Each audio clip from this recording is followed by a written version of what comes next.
നമ്മുടെ ഇന്നിപ്പോ ഇടതുപക്ഷ മുന്നണിയുടെ കൗൺസിലർമാര് ഇവിടെ ശക്തമായിട്ടുള്ള പ്രതിഷേധ സമരം നടത്തുകയാണ്.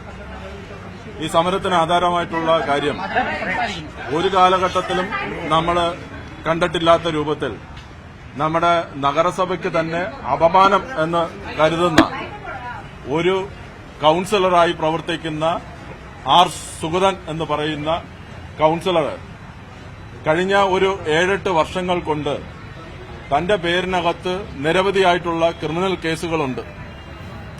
കൌൺസിലർ ആകുന്നതിന് മുമ്പ് ഒരു കൂട്ടം കേസ്, കൌൺസിലർ ആയതിനു ശേഷവും വീണ്ടും ക്രിമിനൽ കേസുകളുടെ പ്രതിയാകുകയാണ് ചെയ്തിരിക്കുന്നത്. സാധാരണഗതിയിൽ രാഷ്ട്രീയ പാർട്ടിക്കകത്ത് പ്രവർത്തിക്കുന്നവർക്കുണ്ടാകുന്ന രാഷ്ട്രീയ സമരങ്ങളല്ല ഇത്. നമ്മുടെ നാട്ടിനകത്ത് തന്നെ ആളിനും സ്വത്തിനുമെല്ലാം ഭീഷണിയാകുന്ന രൂപത്തിലേക്ക് ആളുകളുടെ തലയ്ക്ക് അടിച്ചു കൊലപ്പെടുത്തുന്നതിന് വേണ്ടിയിട്ടുള്ള ഗുണ്ടാ പ്രവർത്തനം നടത്തുന്ന ആളായി ഈ ആർ സുഗതൻ മാറിയിരിക്കുകയാണ് എന്നുള്ളതാണ്. അതിനെ സംബന്ധിച്ച് നിരവധിയായിട്ടുള്ള പരാതികൾ വന്നു. 2012 മുതൽ തന്നെ ഇവിടെ ഗുണ്ട ആക്ടിനകത്ത് പേര് ഉള്ള ആളാണ് ഈ സുഗതൻ എന്ന് പറയുന്നത്. അയാളുടെ കൂട്ടത്തിലെന്ന് പറയുന്നത് നമ്മുടെ നഗരത്തിനകത്തുള്ള ഒരു വൻകിട ഗുണ്ട റാക്കറ്റ് തന്നെ പ്രവർത്തിക്കുകയാണ് ചെയ്തുകൊണ്ട് ഇരിക്കുന്നത്. എല്ലാവിധത്തിലുമുള്ള സംരക്ഷണം കൊടുക്കുകയും അതിന്റെ നേതാവായി പ്രവർത്തിക്കുന്ന ആളായി ആർ സുഗതൻ മാറിയിരിക്കുകയാണ്. ആ സുഗതൻ എന്ന് പറയുന്ന ആള് കഴിഞ്ഞ 2 പ്രാവശ്യമായിട്ട് കൌൺസിൽ മീറ്റിംഗ് നടക്കുമ്പോൾ 2 മാസമായിട്ട് ഇവിടെ കാണാനില്ലാത്ത കാരണമെന്ന് പറയുന്നത് അറസ്റ്റ് വാറന്റ് കിടക്കുന്നത് കൊണ്ട് പോലീസിന്റെ അറസ്റ്റ് ഭയന്നിട്ടാണ് ഈ കൌൺസിലിലേക്ക് വരാത്തത്. ആ വാർഡിനകത്ത് നിരവധിയായിട്ടുള്ള ജനകീയ പ്രശ്നങ്ങളുണ്ട്.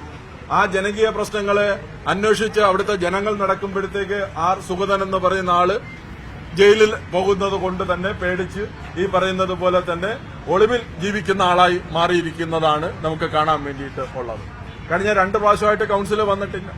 നിങ്ങൾക്കറിയാവുന്ന പോലെ മുനിസിപ്പാലിറ്റി ആക്ട് അനുസരിച്ച് 3ാമതൊരു കൌൺസിലിനകത്ത് കൂടി വരാതിരുന്നു കഴിഞ്ഞാൽ സ്വാഭാവികമായിട്ട് ഈ കൌൺസിലറുടെ മെമ്പർഷിപ്പ് ടെർമിനേറ്റ് ചെയ്ത് പോകുമെന്നുള്ളത് കൊണ്ട് മറ്റ് നടപടികളിലേക്ക് പോകുന്നുള്ളത് കൊണ്ട് തന്നെ ഈ പറയുന്ന മേയർ ബോധപൂർവം ഇവിടെ നഗരത്തിനകത്തുള്ള വലിയ പ്രശ്നങ്ങൾ നിലനിൽക്കുമ്പോൾ, മഴക്കാലത്തിനകത്ത് വന്നിട്ടുള്ള ജനകീയ പ്രശ്നങ്ങളെല്ലാം നിലനിൽക്കുമ്പോൾ സാധാരണഗതിയിൽ വെള്ളത്തിനും വൈദ്യുതിയും അതുപോലെ തന്നെ വേസ്റ്റ് മാനേജ്മെന്റും അതുപോലെ തന്നെ വെള്ളം കെട്ടുന്ന പ്രശ്നങ്ങളുമെല്ലാം നീറുന്ന പ്രശ്നങ്ങൾ ജനങ്ങൾക്ക് വന്നപ്പോൾ പോലും അത് കൌൺസിൽ വിളിച്ചു കൂട്ടി ചർച്ച ചെയ്യാൻ വേണ്ടിയിട്ട് ഈ മേയർ തയ്യാറാവുന്നില്ല. മേയർ തയ്യാറാവുന്നതിന്റെ ഭാഗമെന്ന് പറയുന്നത് ഈ പറയുന്ന കോടതിക്കകത്ത് നിന്ന് മുൻകൂർ ജാമ്യത്തിന് കൊടുത്തിരിക്കുകയാണ് സുഗതൻ. ആ സുഗതന്റെ മുൻകൂർ ജാമ്യം കിട്ടുന്നത് വരെ ഇവിടുത്തെ കൌൺസിലിൽ കൂടണ്ട എന്നുള്ളതാണ് ഇവിടുത്തെ മേയർ എടുത്തിരിക്കുന്ന നിലപാട് എന്ന് പറയുന്നത്. ആലോചിച്ച് നോക്കുക, ഇങ്ങനെ ഒരു മേയർ പ്രവർത്തിക്കാൻ വേണ്ടിയിട്ട് പാടുണ്ടോ?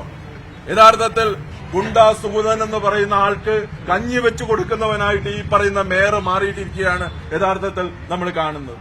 കള്ളന് കഞ്ഞി വെച്ചു കൊടുക്കുമെന്ന് നമ്മൾ കേട്ടിട്ടുണ്ട്. പക്ഷെ അതിന്റെ മേലില്ലെന്ന് പറയുന്ന രൂപത്തിൽ മേയർ എന്ന് പറയുന്നത് ഗുണ്ടകൾക്ക് കഞ്ഞി വെച്ചു കൊടുക്കുന്നവനായി മാറിയിരിക്കുകയാണ്. അയാളെ ന്യായീകരിക്കുകയാണ് ചെയ്യുന്നത്. ഇവിടെ സുഗതൻ നടത്തുന്ന ക്രിമിനൽ ആക്ടിവിറ്റീസിന് മുഴുവൻ സഹായിക്കുന്ന രൂപത്തിലേക്കാണ് ഈ കൌൺസിലറുടെ BJP അംഗങ്ങൾ മാറിക്കൊണ്ട് ഇരിക്കുന്നത്. നിങ്ങൾ ആലോചിച്ച് നോക്കുക. അയാളെ പോലീസ് വാറന്റ് ഉണ്ട്, പോലീസ് അറസ്റ്റ് ചെയ്ത് ഈ പറയുന്നത് പോലെ തന്നെ കളക്ടറുടെ ഉത്തരവിന്റെ അടിസ്ഥാനത്തിലാണ്. കാപ്പ എന്ന് പറയുന്നത് ഇവിടെ മേയർ പറയുന്നത് പോലെ തന്നെ പൊട്ടത്തനമല്ല. കാപ്പ എന്ന് പറയുന്നത് ഒരു പ്രൊസീജിയറാണ്. ആ പ്രൊസീജിയർ എന്ന് പറയുന്നത് കേവലം ഒരു ദിവസം കൊണ്ടെടുക്കുന്ന പ്രൊസീജിയർ അല്ല. ഇത് 2012 മുതൽ തുടങ്ങിയിട്ടുള്ള ഒരു പ്രൊസീജിയറാണ്. ആ പ്രൊസീജിയറിന്റെ അടിസ്ഥാനത്തിൽ ഇവിടുത്തെ പോലീസ് അതോറിറ്റി ഒരു റിപ്പോർട്ട് കൊടുത്താൽ ആ റിപ്പോർട്ടിനെ ബേസ് ചെയ്തിട്ട് കളക്ടറാണ് തീരുമാനിക്കുന്നത്. ആ കളക്ടറാണ് ഈ പറയുന്ന കാപ്പ കേസ് എടുത്തിരിക്കുന്നത്. ആ കാപ്പ കേസ് എടുത്തിരിക്കുന്ന പ്രതിയെ ന്യായീകരിക്കുന്ന രൂപത്തിലേക്ക് ഈ മേയർ മാറുന്നു. മേയറുടെ നിർദ്ദേശ അടിസ്ഥാനത്തിൽ ഡെപ്യൂട്ടി മേയർ ഉൾപ്പെടെയുള്ളവർ, കൌൺസിലിന്റെ സ്റ്റാൻഡിംഗ് കമ്മിറ്റി അംഗങ്ങൾ ഉൾപ്പെടെയുള്ളവർ പോലീസ് സ്റ്റേഷൻ വളയാൻ വേണ്ടിയിട്ട് സമരവുമായിട്ട് മുമ്പോട്ട് പോകുന്ന ലജ്ജാകരമായിട്ടുള്ള നടപടിയാണ് ഇപ്പോൾ ഇവിടെ നടന്നുകൊണ്ടിരിക്കുന്നത്. അതിന്റെ അർത്ഥം എന്താ? അതിന്റെ അർത്ഥമെന്ന് പറയുന്നത് ഈ നാട്ടിലെ ഗുണ്ടായിസം വളർത്തുന്നതിന് വേണ്ടിയിട്ട് ഇവിടുത്തെ കൌൺസിലർമാരായി പ്രവർത്തിക്കുന്ന BJPയുടെ നേതൃത്വം തന്നെ ഈ ഗുണ്ടാ പണി നടത്തുന്നതിന് വേണ്ടിയിട്ട് ഇവരെല്ലാം സ്വയം ഗുണ്ടകളായി മാറുന്ന രൂപത്തിലേക്ക് മാറുകയാണ് യഥാർത്ഥത്തിൽ ചെയ്തുകൊണ്ടിരിക്കുന്നത്. കൂടുതൽ വാർത്തകൾക്ക് News 18 Keralam YouTube channel subscribe ചെയ്യുക.